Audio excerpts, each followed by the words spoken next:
الحمد للہ وکفیٰ والصلاة والسلام علی عبادہ الذین اصطفیٰ خصوصاً علی افضلہم وخاتم النبیین محمد الامین وعلی آلہ وصحبہ اجمعین اما بعد فقد قال اللہ تبارک وتعالی کما ورد فی سورۃ الصف اعوذ باللہ من الشیطان الرجیم بسم اللہ الرحمن الرحیم یا ایھا الذین آمنوا هل ادلکم علی تجارۃ تنجیکم من عذاب علیم تؤمنون باللہ ورسولہ وتجاہدون فی سبیل اللہ باموالکم وانفسکم ذالکم خیر لکم ان کنتم تعلمون یغفر لکم ذنوبکم ویدخلکم جنات تجری من تحتها الانہار ومساکن طیبۃ فی جنات عدن ذالک الفوز العظیم واخری تحبونها نصر من اللہ وفتح قریب وبشر المؤمنین صدق اللہ العظیم رب اشرح لی صدری ویسر لی امری واحلل عقدۃ من لسانی یفقہوا قولی اللہم ربنا الہمنا رشدنا واعذنا من شرور انفسنا اللہم ارنا الحق حقا وارزقنا اتباعہ وارنا الباطل باطلا وارزقنا اجتنابہ اللہم وفقنا ان نجاہد فی سبیلک باموالنا وانفسنا اللہم ارزقنا شہادتا فی سبیلک آمین یا رب العالمین۔ سورہ صف کا جو دوسرا رکوع ہے کل 5 آیات پر مشتمل ہے۔ آخری آیت طویل ہے، وہ میں نے اس وقت تلاوت نہیں کی ہے، 4 آیات کی تلاوت کی ہے۔ ان میں سے بھی پہلی 2 آیات پر ہماری گفتگو مکمل ہو چکی ہے، صرف اس کا ترجمہ تاکہ آگے سلسلہ کلام جو ہے وہ جڑ جائے، صرف ترجمہ ذہن میں دوبارہ تازہ کر لیجئے۔ پہلے اللہ تعالیٰ نے ایک سوال کیا، اے ایمان کے دعوے دارو، کیا تمہیں وہ کاروبار بتاؤں، تمہاری رہنمائی کروں اس کاروبار کی طرف جو تمہیں دردناک عذاب سے چھٹکارا دلا دے۔ اس کا منطقی نتیجہ کیا ہوا کہ اگر وہ راستہ تم اختیار نہیں کرو گے تو پھر جہنم کے عذاب سے نجات پانا یہ تمہارا اپنا خود ساختہ عقیدہ ہوگا، یہ مذمومہ اور موہومہ خیال ہوگا، بے بنیاد ہوگا۔ اچھا، وہ تجارت کیا ہے؟ تؤمنون باللہ ورسولہ، ایک تو ایمان اللہ پر، اس کے رسول پر، جیسے کہ ایمان کا حق ہے، یقین والا ایمان۔ وَتُجَاهِدُونَ فِي سَبِيلِ اللَّهِ بِأَمْوَالِكُمْ وَأَنفُسِكُمْ، اور جہاد کرو اللہ کی راہ میں اپنے اموال کے ساتھ، مال خرچ کرو اور جانیں کھپاؤ، یہاں تک کہ وقت پڑے تو جان پیش کر دو۔ ذَلِكُمْ خَيْرٌ لَكُمْ إِن كُنتُمْ تَعْلَمُونَ، یہی تمہارے لیے بہتر ہے اگر تم واقعتاً علم رکھتے ہو، اگر تمہیں اپنے نفع اور نقصان کا صحیح تصور حاصل ہے۔ ظاہر بات ہے کہ اگر آخرت کا کوئی تصور نہیں ہے تو پھر نفع دنیا کا نفع ہے، نقصان دنیا کا نقصان ہے۔ یہاں جنہوں نے جائیدادیں بنا لی یا جنہیں زمین میں اقتدار حاصل ہو گیا وہ کامیاب ہیں، اور جو بیچارے ان چیزوں سے محروم رہ گئے وہ ناکام ہیں۔ لیکن جیسا کہ ہم نے اس پورے منتخب نصاب کا جو نقطۂ آغاز ہے سورۃ العصر، کہ کامیابی جو ہے وہ ان چیزوں سے نہیں ہے، نہ دولت سے ہے، نہ دنیاوی حیثیت سے ہے، نہ اقتدار سے ہے، نہ وجاہت سے ہے، نہ جائیداد سے ہے، کچھ بھی نہیں۔ کامیابی کے لوازم 4 ہیں، الا الذین آمنوا وعملوا الصالحات وتواصوا بالحق وتواصوا بالصبر۔ یہ 4 چیزیں پوری ہوں گی تو کامیاب ہوگے، ورنہ ان الانسان لفی خسر، باقی تمام انسان خسارے سے، گھاٹے سے، ناکامی سے، نامرادی سے دوچار ہوں۔ تو اس کا میں پہلے عرض کر چکا ہوں کہ ایک چیز کی نفی ہوتی ہے پھر اس بات ہوتا ہے، تو سورہ مبارکہ کے شروع سے نفی کا انداز چلا آ رہا ہے۔ یا ایھا الذین آمنوا لم تقولون ما لا تفعلون، کیوں کہتے ہو جو کرتے نہیں ہو؟ اللہ پر ایمان کا دعویٰ، اللہ سے محبت کا دعویٰ، رسول سے عشق کا دعویٰ، لیکن تمہارا عمل جو ہے اس کے مطابق نہیں ہے۔ تم جانتے ہو اللہ کو کن سے محبت ہے؟ ان سے کہ جو اس کی راہ میں جنگ کرتے ہیں ایسی صفیں باندھ کر کے جیسے کہ سیسا پلائی ہوئی دیواریں ہوں جن میں کوئی قوت رکھنا پیدا نہ کر سکے۔ اور جان لو کہ اگر تم یہ نہیں کرو گے، اللہ کی راہ میں جہاد اور قتال کے لیے میدان میں نہیں آؤ گے، تو پھر تمہاری مثال بھی سابقہ یہود کی جو امت تھی اس کی ہوگی کہ انہوں نے حضرت موسیٰ علیہ السلام نے جب کہا تھا کہ اب اللہ کی راہ میں نکلو جنگ کے لیے تو کوڑا جواب دے دیا تھا۔ وَإِذْ قَالَ مُوسَىٰ لِقَوْمِهِ یا قوم لم تؤذوننی وقد تعلمون انی رسول اللہ علیکم فلما زاغوا ازاغ اللہ قلوبہم، جب وہ ٹیڑھے ہو گئے اللہ نے ان کے دل بھی ٹیڑھے کر دیے۔ یہی حشر تمہارا ہو جائے گا۔ اور آخری بات کیا آئی کہ اگر تم یہ راستہ اختیار نہیں کرتے تو جہنم کا نوالا بن کر رہو گے۔ اب اس کے بعد مثبت انداز میں نہیں کرتے تو یہ ہے، کرتے ہو تو کیا ہے؟ اب اس میں پہلی بات آئی یغفر لکم ذنوبکم، اگر تم اس راستے پر چلتے ہو، اللہ کی راہ میں جہاد، جد و جہد، محنت۔ اب اس جہاد کے بارے میں تفصیل سے میں بیان کر چکا ہوں سورہ حجرات کی آیت نمبر 15 کے ضمن میں کہ مومن کون ہے؟ انما المؤمنون الذین آمنوا باللہ ورسولہ ثم لم یرتابوا وجاہدوا باموالہم وانفسہم فی سبیل اللہ۔ تو جہاد کے معنی کیا ہے؟ جہاد کے معنی صرف جنگ نہیں ہے، جہاد اپنے نفس کے خلاف بھی ہے، جہاد معاشرے، بگڑے ہوئے معاشرے کے خلاف بھی ہے، جہاد شیطان کے خلاف بھی ہے، جہاد باطل نظریات کے خلاف بھی ہے، جس کے خلاف زبان سے اور قلم سے جہاد کیا جائے گا، جہاد باطل نظام کے خلاف بھی ہے۔ اس کے لیے ظاہر بات ہے کہ میدان میں آ کر اس نظام کو چیلنج کرنا ہوگا اور اس سے ٹکر لینی ہوگی، جس میں یقیناً جان کا بھی اندیشہ ہے، جان بھی دینی پڑے گی۔ یقاتلون فی سبیل اللہ فیقتلون ویقتلون۔ اب یہ ایک مکمل یوں سمجھیے کہ کیریئر ہے۔ اصل میں جو ہم نے جہاد کو قتال کے معنی میں لے لیا ہے، جہاد کے معنی جنگ، اس سے ان تمام آیات کی جو اصل روح ہے وہ پس پردہ چلی گئی، پردے کے پیچھے چلی گئی۔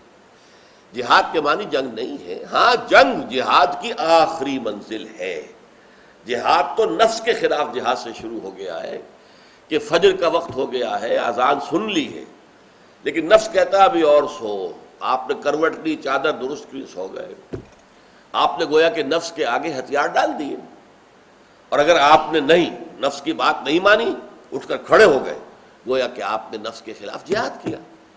تو بندہ مومن کی زندگی کا کوئی لمحہ جو ہے سوائے اس کے جب وہ سویا ہوا ہے، وہ اب انکانشس ہے، اس کی جو ہے کانشس مائنڈ اس کا ورک نہیں کر رہا ہے۔ خواب بھی آ رہے ہیں تو وہ سب کانشس مائنڈ سے ان کا تعلق ہے، کانشس مائنڈ سے نہیں ہے۔ اس وقت کو چھوڑ دیجئے، باقی پوری زندگی میں کوئی ایک لمحہ ایسا نہیں جو جہاد سے خالی ہو۔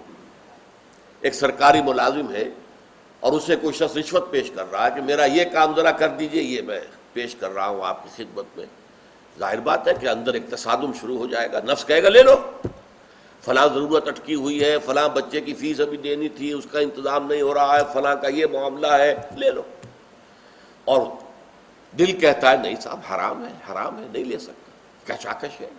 ایک ایک لمحے پر، قدم قدم پر انسان جو ہے دو راہے پر آتا ہے۔ پھر اس سے آگے بڑھ کر انسان اپنے آپ کو وقف کرتا ہے، دین سیکھوں اور سکھاؤں، دین کی دعوت دوں۔ دعوت کیسے دے گا اگر سیکھے گا نہیں؟ دین کو خود نہیں سمجھتا تو بلائے گا کیسے؟ وہ تو لطیفے والی بات ہے کہ کسی پٹھان نے کسی ہندو کے تلوار سر پر رکھ دی کہ پڑھو کلمہ۔ انہوں نے کہا اچھا خان صاحب پڑھاؤ۔ کہنے لگا خود قبلہ تو ہم کو بھی نہیں آتا ہے، تو اب کلمہ آپ کو نہیں آتا تو کیا پڑھائیں گے آپ کسی کو؟ اسی طریقے سے اگر آپ قرآن کو جانتے نہیں تو قرآن کی دعوت کیسے دیں گے؟ تو گویا یہ ایک اب کیریئر بنے گا، سیکھو اور سکھاؤ، پڑھو اور پڑھاؤ، پہلے علم حاصل کرو پھر اسے پھیلاؤ، دعوت دو، اللہ کے دین کی طرف لوگوں کو بلاؤ۔ اور یہ کہ اگر اللہ کی طرف دعوت دیتے ہوئے اگر ماحول جاندار ہے، اس میں کچھ زندگی ہے، روح باقی ہے، اور آپ کو ماحول سے ریسپانس مل جاتی ہے، آپ کے پاس 1,00,000 2,00,000 آدمی جمع ہو جاتے ہیں جو واقعتاً اب دل میں یقین بھی رکھتے ہیں، عمل میں ان کے اسلام پر پوری کی پیروی موجود ہے، اب انہیں جمع کرو، منظم کرو، جیسے کہ کوڑے کو بل دے کر جو ہے بنایا جاتا ہے، انہیں آرگنائز کرو اور پھر باطل پر دے مارو. با نشہ درویشی در ساز و دمادم زن چو پختہ شوی خدرا بر سلطنت جمزن. تفصیل میں نہیں جا سکتا کہ علامہ اقبال نے اس ایک شعر میں سارے مراحل جو ہے سمو دیے. 12 برس مکے کی زندگی درویشی تھی. دعوت ہے تبلیغ، دعوت تبلیغ میں ظاہر بات ہے آپ کو عاجزی اختیار کرنی پڑتی ہے. داعی جو ہے تحکم کا انداز تو اختیار نہیں کر سکتا، تحکمانہ انداز تو حاکم اختیار کر سکتا ہے.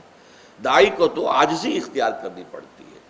اور داعی کو اگر کسی نے اوپر سے جواب دے دیا تمہارا تو دماغ خراب ہو گیا میاں، کہاں تم باتیں کر رہے، سننا پڑے گا اور جھیلنا پڑے گا. وہ جواب نہیں دے سکتا دماغ تمہارا خراب ہے، پھر وہ داعی نہیں ہے، مبلغ نہیں ہے. وہ تو بدھ مت کے بھکشوؤں کی طریقے سے برداشت کرو، جھیلو. حضور سے کہہ دیا گیا مجنون، پاگل، شاعر، ساحر، مسحور، کیا نہیں کہا گیا حضور، اور برداشت کیا. حالانکہ یہ نہیں تھا کہ آپ کو صدمہ نہیں ہوتا تھا. قرآن خود گواہی دے رہا ہے وَلَقَدْ نَعْلَمُ أَنَّكَ يَضِيقُ صَدْرُكَ بِمَا يَقُولُونَ. نبی ہمیں خوب معلوم ہے کہ جو کچھ یہ لوگ کہتے ہیں اس سے آپ کا سینہ بھینچتا ہے، آپ کو رنج ہوتا تھا، غم ہوتا تھا، سینے میں گھٹن محسوس ہوتی تھی. لیکن حکم کیا ہے؟ فَاصْبِرْ عَلَى مَا يَقُولُونَ وَاهْجُرْهُمْ هَجْرًا جَمِيلًا. صبر کیجئے، جھیلیے، برداشت کیجئے، جو کچھ کہہ رہے ہیں برداشت کیجئے. یہی ساری باتیں آپ سے پہلے جتنے اولو العزم رسول تھے انہیں کہی گئی. حضرت نوح کا مذاق اڑاتے تھے، ٹھٹھے مار مار کر ہنستے تھے کہ اس بڈھے کو دیکھو دماغ خراب ہو گیا، یہ خشکی پر جہاز چلائے گا، یہاں کشتی بنا رہا ہے، دیکھو تو صحیح. ہم پہلے ہی نہیں کہتے تھے کہ اس کا دماغ پھر گیا ہے، جو باتیں کرتا ہے بہکی بہکی باتیں کرتا ہے. اب تو ثابت ہو گیا کہ اس کا دماغ خراب، مذاق اڑا رہا ہے. تو معلوم ہوا کہ یہ سارے مراحل جہاد کے ہیں. اور پھر جب کہ طاقت اگر فراہم ہو گئی ہے تو پھر اس طاقت کو ٹکرا دینا. پھر یہ نہیں کہ تو بچا بچا کے نہ رکھ اسے، تیرا آئینہ ہے وہ آئینہ کہ شکست ہو تو عزیز تر ہے نگاہ آئینہ ساز میں. حضرت حمزہ رضی اللہ تعالیٰ عنہ کی وہ لاش جس کے اعضا کٹے ہوئے تھے، اعضا بریدہ لاش، ناک کٹی ہوئی ہے، کان کٹا ہوا ہے اور کلیجہ چبایا گیا ہے پیٹ چاک کر کے. اللہ کی نگاہ میں یہ لاش جو ہے حضرت حمزہ کی وہ بہت پیاری تھی بنسبت ایک سالم حمزہ کے. تو چھپا چھپا کے نہ رکھ اسے، تیرا آئینہ ہے وہ آئینہ کہ شکستہ ہو تو عزیز تر ہے نگاہ آئینہ ساز میں. اللہ کو زیادہ محبوب ہے. تو اس اعتبار سے ذالکم خیر لکم ان کنتم تعلمون. اب اس میں پہلا کیا نفع ہوگا؟ یغفر لکم ذنوبکم. اس راستے پر چلتے ہوئے کبھی کوئی خطا ہو جائے، بربنائے طبع بشری، کوئی بھول ہو گئی، کوئی چوک ہو گئی، نسیان اور خطا. اسی طریقے سے کبھی جذبات کے غو میں آدمی بہہ گیا، اندھا بہرا ہو گیا، نفس کا ایسا ہجوم ہوا جذبات کا کہ اپنے کنٹرول کھو بیٹھا، یا کسی ایسے ماحول میں چلا گیا ہے اس ماحول کے اندر شرک کا اتنا غلبہ ہے کہ وہ متاثر ہو گیا عارضی طور پر، کوئی غلطی کوئی گناہ سرزد ہو گیا، لیکن چل رہا ہے اس راستے پر، ایمان اور جہاد کے راستے پر. اگر اس راستے پر چل رہا ہے تو جہاں کہیں بھی قدم پھسل جائے گا، انسان گر جائے گا، فوراً کھڑا ہوگا، توبہ کرے گا اور اللہ اس کے گناہ کو معاف کر دے. پہلا تو اجر یہ ہوا تمہاری خطاؤں سے درگزر فرمائے گا. غفر کہتے ہیں ڈھانپ لینے کو، مغفر کہتے تھے خود کو، جو سر پر لوہے کی ٹوپی پہنی جاتی تھی، تلوار کا وار جو ہے سر پر پڑے تو جو ہے مؤثر نہ ہو.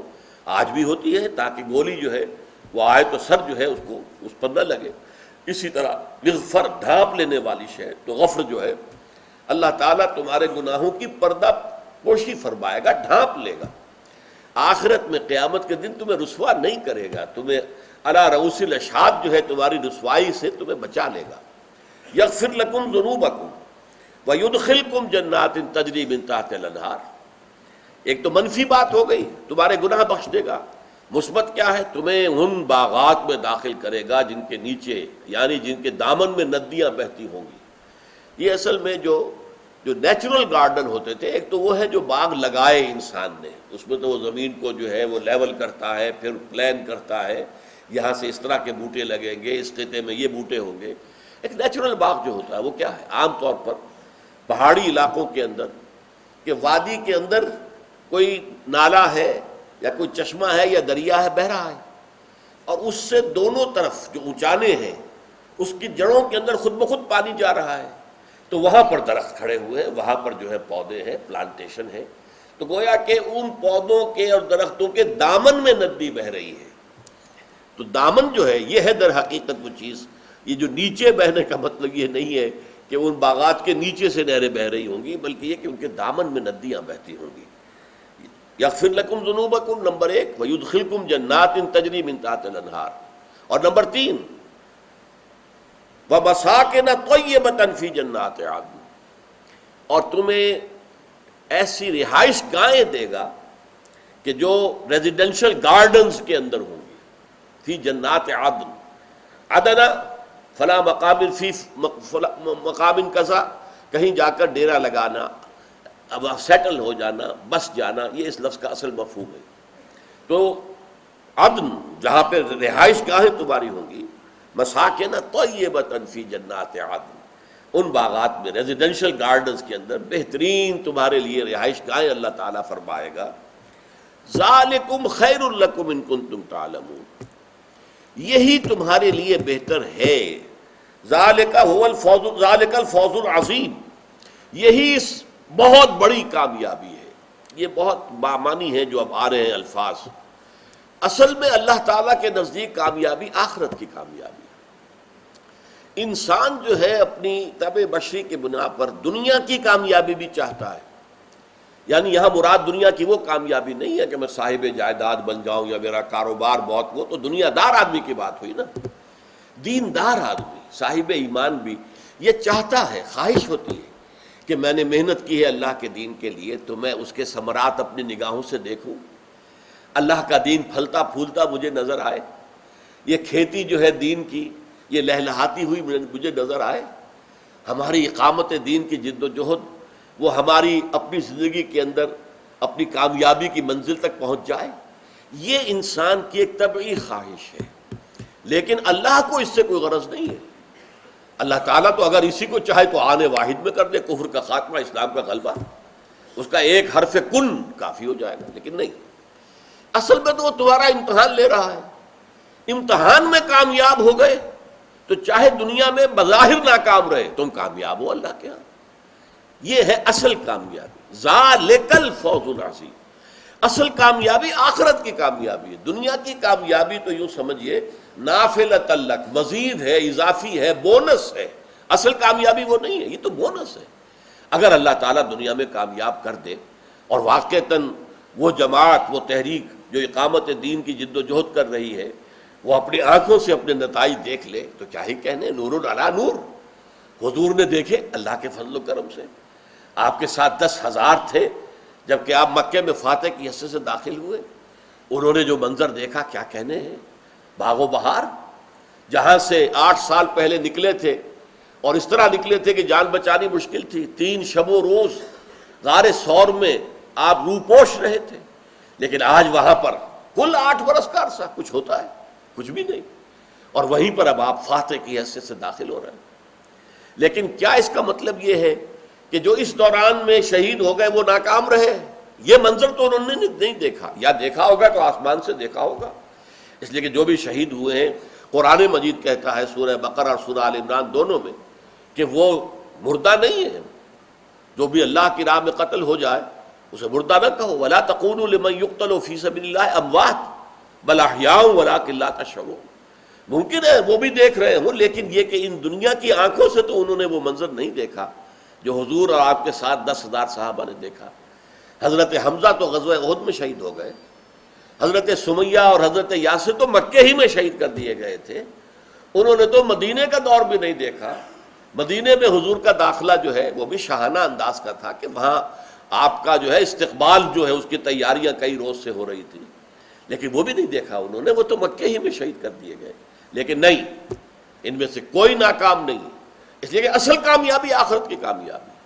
یغفر لکم ذنوبکم ویدخلکم جنات تجری من تحتہا الانہار ومساکن طیبۃ فی جنات عدن ذالک الفوز العظیم. اصل بڑی کامیابی یہ ہے. اب اس میں گویا کہ ایک تھوڑے سے ہلکا سا طنزیہ انداز ہے. وَأُخْرَىٰ تُحِبُّونَهَا، اور ایک اور چیز جو تمہیں بہت محبوب ہے. دیکھیے میں نے کہا تھا انسان بربنائے طبع بشری چاہتا ہے کہ میری مساعی کامیابی سے they may be crowned with success، کامیابی سے ہمکنار ہو جائیں، میں اپنی زندگی میں دیکھوں کہ میری محنت کا یہ نتیجہ نکل آیا۔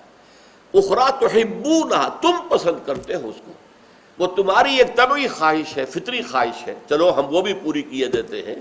وَأُخْرَىٰ تُحِبُّونَهَا نَصْرٌ مِّنَ اللَّهِ وَفَتْحٌ قَرِيبٌ، اب اللہ کی طرف سے یہ وعدہ ہے کہ اللہ کی مدد آیا چاہتی ہے اور فتح جو ہے تمہاری قدم بوسی کیا چاہتی ہے۔ یہ جو الفاظ ہیں اس کو نوٹ کر لیجئے، یہ معاملہ ہر وقت نہیں ہوتا، یہ کب ہوتا ہے؟ جب اللہ کے ماننے والے، اللہ پر ایمان رکھنے والے اپنی سعی و جہد، اپنی جافشانی، اپنی سرفروشی، اپنی قربانی سے اپنا یہ حق ثابت کر دیں کہ اب اللہ کی مدد آنی چاہیے۔ ویسے نہیں آتی، مکے کے اندر وہ اللہ کی مدد اس شکل میں نہیں آئی کہ لوگوں کا رجوع ہو گیا ہو حضور کی طرف اور رجوع عام ہو گیا ہو اور مکے ہی میں اسلامی حکومت قائم ہو جائے، نہیں ہوا۔ وہاں سے آپ کو نکلنا پڑا۔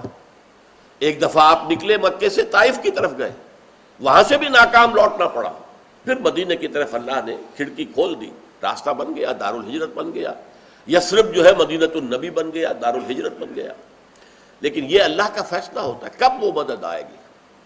اس کے لیے قرآن مجید میں آیا بھی ہے کہ جب اللہ تعالیٰ کی طرف سے آزمائشوں کی انتہا ہو جاتی ہے، وَزُلْزِلُوا حَتَّى يَقُولَ الرَّسُولُ وَالَّذِينَ آمَنُوا مَعَهُ مَتَىٰ نَصْرُ اللَّهِ، جب پوری طریقے سے جھنجھوڑ لیا جاتا ہے، امتحانات ہو جاتے ہیں اور ان امتحانات کے اندر ثابت قدمی کا ثبوت دے دیا جاتا ہے، اور پھر پکار اٹھتے ہیں وقت کے رسول اور ان کے ساتھی، اللہ کی مدد کب آئے گی؟ تب اللہ کی مدد آتی ہے۔ اور یہ واقعہ ہوا ہے سیرت النبی میں غزوہ احزاب کے بعد۔ غزوہ احزاب جو ہے وہ گویا کہ وہ کلائمیکس تھا امتحان کا، آزمائش کا۔ 12,000 کا لشکر جو ہے وہ گھیرے ہوئے مدینے کو، اور اس طرح سے محصور ہو گئے غذا بھی نہیں آ سکتی باہر سے، اور فاقے پر فاقے پڑ رہے ہیں، کہیں جا نہیں سکتے۔ چھوٹی سی بستی ہے، چند ہزار نفوس اس کے اندر ہے، اور 12,000 کا لشکر آ گیا، شمال سے آ گیا، جنوب سے آ گیا، مشرق سے آ گیا، تین اطراف سے آ کر انہوں نے گھیر لیا مدینے۔ بالکل ایسے محسوس ہوتا تھا کہ جیسے صحرا میں ایک چراغ روشن ہے اور آندھیاں آ گئی ہیں چاروں طرف سے اس کو بجھانے کے لیے۔ یہ سارا صورتحال جو ہے اتنی بظاہر مایوس کن تھی کہ منافقین کا نفاق جو ہے وہ چھپانے پر قادر نہیں رہے، ان کی زبانوں پر آ گیا۔ ما وعدنا اللہ ورسولہ الا غرورا، ہم سے تو اللہ اور اس کے رسول نے جھوٹے وعدے کیے تھے۔ ہم سے کہا گیا تھا کہ قیصر و کسریٰ کے خزانے تمہارے قدموں میں ہوں گے، ہمارا حال یہ ہو گیا کہ رفع حاجت کے لیے ہم باہر نہیں جا سکتے۔ آپ کو معلوم ہے کہ بیت الخلاء وغیرہ کوئی مکانوں کے اندر تو نہیں ہوتے تھے، انسان اپنی طبی ضرورتیں پوری کرنے کے لیے، حوائج ضروریہ کے لیے باہر جاتے تھے میدانوں کے اندر، لیکن اب وہاں بھی نہیں جا سکتے ہم تو اپنی طبی ضرورت پوری کرنے کے لیے باہر نہیں نکل سکتے۔ کہاں گئے وہ خزانے قیصر و کسریٰ کے؟ گویا کہ منافقین کا نفاق ان کی زبانوں پر آ گیا، لیکن اہل ایمان کا ایمان جو ہے وہ بھی ثابت ہو گیا، جبکہ انہوں نے کہا ھذا ما وعدنا اللہ ورسولہ وصدق اللہ ورسولہ، یہی تو ہے جس کا وعدہ کیا تھا اللہ نے اور اس کے رسول نے۔ اللہ نے کہنے دیا تھا بالکل آغاز میں سورہ بقرہ میں، وَلَنَبْلُوَنَّكُمْ بِشَيْءٍ مِّنَ الْخَوْفِ وَالْجُوعِ وَنَقْصٍ مِّنَ الْأَمْوَالِ وَالْأَنفُسِ وَالثَّمَرَاتِ وَبَشِّرِ الصَّابِرِينَ، ہم تمہیں آزمائیں گے، سختیوں سے آزمائیں گے، فقر و فاقہ سے آزمائیں گے، جانی اور مالی نقصانات سے آزمائیں گے، اگر اس میں صبر پر قائم رہے اور صبر کرو گے تو پھر ان کے لیے بشارت ہوگی۔ اس کے بعد جو ہے غزوہ احزاب کے بعد ٹرننگ پوائنٹ ہے یہ حضور کی جو اقامت دین کی جد و جہد تھی، کہ گویا کہ آخری درجے میں اللہ نے امتحان لے لیا، معدود چند منافقین نکلے، باقی پورے مسلمان جو ہے وہ قائم رہے، ان کے ایمان میں اور اضافہ ہو گیا۔ ھذا ما وعدنا اللہ ورسولہ وصدق اللہ ورسولہ۔ لہذا اس کے بعد حضور نے خود فرما دیا تھا کہ یہ آخری بار تھی کہ قریش تم پر حملہ ہو کر آئے تھے، اب ہماری طرف سے انیشیٹو ہوگا، ہم آگے بڑھیں گے، اس لیے کہ اب قریش کی ہمت اس کے بعد نہیں ہوگی کہ حملہ آور ہو سکے، اب ہم جائیں گے۔ لن تغزو قریش بعد عامکم ھذا، اے مسلمانوں اب اس سال کے بعد قریش تم پر حملہ آور نہیں ہو سکتے، ولکنکم، بلکہ تم تغزونہم، تم ان پر حملہ آور ہو۔ چنانچہ اگلے سال حضور صلی اللہ علیہ وسلم تشریف لے گئے وہ عمرے کے ارادے سے، اور وہاں وہ جو صلح حدیبیہ ہو گئی اسے اللہ نے فتح مبین قرار دیا، انا فتحنا لک فتح مبینا، کہ قریش نے ریکگنائز کر لیا محمد کو صلی اللہ علیہ وسلم، he is a power to reckon with, اب ان کے ساتھ مفاہمت کرنی پڑے گی، یہ طاقت ہے، ان کو تسلیم کرنا ہوگا۔ تو صلح حدیبیہ جو ہے اس معنی میں کہ قریش نے تسلیم کر لیا کہ مسلمان اب ایک طاقت ہے کہ ان کے ساتھ مصالحت ضروری ہے، انا فتحنا لک فتحا مبینا، جس کو یہاں کہا گیا ہے کہ ان قریب وہ فتح آیا چاہتی ہے، وَأُخْرَىٰ تُحِبُّونَهَا، اور ایک اور شے جو تمہیں بہت پسند ہے، تم چاہتے ہو کہ جو جلدی سے مل جائے، تو اب وقت آ گیا ہے، اب ہم تم سے وعدہ کر رہے ہیں۔ میں نے ساری یہ اس لیے تفصیل بیان کی، ہر آن نہیں ہوتا۔ آج اگر میں اس کا شکوہ کروں کہ اللہ کی مدد کیوں نہیں آئی، میں نے اپنی پوری زندگی کھپا دی ہے، بہت کم لوگ ہیں جنہوں نے رسپانس شو کی، جو آئے میرے ساتھ، جنہوں نے مل کر میرے ہاتھ میں ہاتھ دیا یا میرے دست و بازو بنے، نہیں، کوئی پرواہ نہیں، یہ فیصلہ اللہ کا ہے۔ ہمارے لیے کامیابی صرف یہ ہے کہ اگر اپنی پوری زندگی اس کام میں کھپا دی تو کامیاب، اللہ خیر صلی۔ اصل کامیابی آخرت کی کامیابی، دنیا کی کامیابی نہیں۔ سینکڑوں نہیں، ہزاروں انبیاء ایسے چلے گئے دنیا سے کہ کسی نے ان کی بات سنی نہیں، تو کیا وہ ناکام ہو گئے؟ حضرت نوح نے اگر 950 برس دعوت دی اور چند انسان نکلے ان پر ایمان لانے والے، 950 برس، تو کیا حضرت نوح ناکام تھے؟ معاذ اللہ، وہ ناکام نہیں تھے، وہ لگے رہے، ڈٹے رہے اسی کام کے اندر۔ ہاں اگر ریسپانس ملتی، لوگ آتے تو اگلا قدم اٹھاتے، پھر اسلامی حکومت قائم کرتے، لیکن اگر ریسپانس ہی نہیں، آوان و انصار ہی نہیں، مددگار ہی نہیں، ساتھی ہی نہیں، دست و بازو ہی نہیں، تو اگلا قدم اٹھانے کا سوال ہی پیدا نہیں ہوتا۔ میں اس کی مثال دیا کرتا ہوں، اگر سورج نصف النہار پر کھڑا ہو جائے، نیچے نہ اترے، ڈھلکے نہ، تو ظہر کا وقت آئے گا ہی نہیں، تو ظہر آپ پڑھ ہی نہیں سکتے۔ اس لیے کہ ظہر کا وقت تو آئے گا لدلوک الشمس سے، جب سورج جو ہے وہ نصف النہار سے مغرب کی طرف ڈھلک جائے گا، تب ظہر کا وقت شروع ہوا۔ اگر سورج وہی کا وہی کھڑا ہے تو ظہر کا وقت آیا ہی نہیں، آپ ظہر پڑھ نہیں سکتے۔ اسی طریقے سے اگر ریسپانس معاشرے سے نہیں ملی ہے تو آپ اگلا قدم نہیں اٹھائیں گے، لیکن آپ اگر ثابت قدم رہے اس دعوت کے اوپر، وہ جہاد بالقلم اور جہاد باللسان اور جہاد بالقرآن، یہ جاری رکھا آپ نے، تو پھر آپ کامیاب ہیں۔ تو فرمایا ذالک الفوز العظیم، اصل کامیابی کیا ہے؟ مغفرت، جنت اور اعلیٰ رہائش گاہیں، ریزیڈینشل گارڈنز کے اندر، ذالک الفوز العظیم وَأُخْرَىٰ تُحِبُّونَهَا، اور ایک اور شے جو تمہیں پسند ہے، نصر من اللہ وفتح قریب، اب اللہ کی طرف سے مدد اور فتح قریب ہے، وہ تمہاری قدم بوسی کیا چاہتی ہے، یہ فتح اب تمہیں ملنے والی ہے، یہ خوشخبری ہے۔ وَبَشِّرِ الْمُؤْمِنِينَ، اے نبی آپ اہل ایمان کو بشارت دے دیجئے کہ ان کا آرڈیل جو ہے اب وہ خاتمے کے قریب ہے، ان پر جو دور آیا ہے، یہ آزمائشوں کا شدید ترین، ایک سے ایک بڑھ کر شدید تر آزمائش، اس میں وہ ثابت قدم رہے ہیں، وہ قائم رہے ہیں، کھڑے رہے ہیں، ڈٹے رہے ہیں، انہوں نے جانیں دی ہیں۔ 70 ان کے جو ہے غزوہ احد میں شہید ہو گئے تھے، 70 کو لے جا کر دھوکہ دے کر ذبح کر دیا گیا، کہ لے کر گئے تھے اصحاب صفہ کو کہ ہمارے ہاں جا کر لوگوں کو دین سکھائیں، اور جا کر بدعہدی کی اور ان کو ذبح کر دیا۔ 70 میں سے ایک بچا صرف، جس نے آ کر خبر دی کہ وہ 70 ذبح کر دیے گئے۔ اور وہ موقع تھا کہ جس پر حضور نے پھر، جس کو دعائے قنوت نازلہ ہم کہتے ہیں، حضور نے بد دعائیں دی ہیں، اے اللہ شتت شملہم مزق جمعہم دمر دیارہم، اے اللہ ان کی بستیوں کے اوپر پتھراؤ کر دے اور ان کی جمعیت کے اندر تفریق پیدا کر دے۔ یہ ساری بد دعائیں جو آپ نے کی ہیں، اتنا دکھی دل تھا کہ 70 آپ کے وہ ساتھی جو اصحاب صفہ میں سے تھے، جنہوں نے علم حاصل کیا تھا، آپ کی صحبت سے فیض یاب ہوئے تھے، اور اب انہیں لے کر گئے تھے لوگ یہ کہہ کر کہ انہیں بھیج دیجئے ہمارے ساتھ تاکہ ہمارے لوگوں کو یہ دین سکھائیں، اور دھوکہ دے کر ان کو ذبح کر دیا۔